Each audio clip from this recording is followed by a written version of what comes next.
રામ રામ મિત્રો, હું ખુશ્બુ પ્રજાપતિ અને આજે આપણે વાત કરીશું કે બાળકોને પુસ્તક વાંચન માટે પ્રેરિત કઈ રીતે કરી શકાય.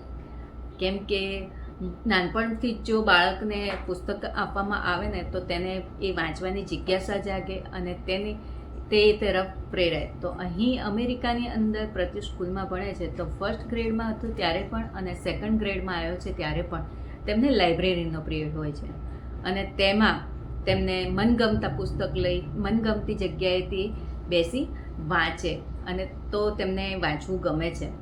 તો એમને એક બીજું પણ કે દર શુક્રવારે તેમને આ રીતે પુસ્તક આપવામાં આવે છે કે જે કોઈ પણ પુસ્તક કે જે એક વીક સુધી તે ઘરે લાવે અને એક વીક સુધી ઘરે લાવી અને તે વાંચે 20 મિનિટ અને પછી તેના હોમવર્ક પણ આપે છે કે જુઓ આ રીતે હોમવર્ક આપે છે. તેમાં પુસ્તકનું નામ લખવાનું હોય છે અને તેના વિશે ચિત્ર દોરવાના હોય છે કે તેના વિશે સેન્ટેન્સ લખવાના હોય છે. તો આ રીતે હોમવર્ક આપવામાં આવે તો જેથી બાળક વિચારતા શીખે છે કે તે પુસ્તકની અંદર શું છે, તેના કેરેક્ટર શું છે. તો આ રીતે બાળકને પુસ્તક પ્રત્યે પ્રેરી શકાય છે.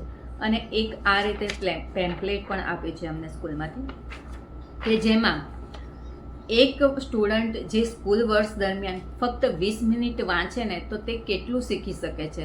તો તેમાં એ સ્ટુડન્ટ 20 મિનિટ વાંચે સ્કૂલ વર્ષ દરમિયાન તો તેની 3600 મિનિટ થાય અને 3600 મિનિટમાં તે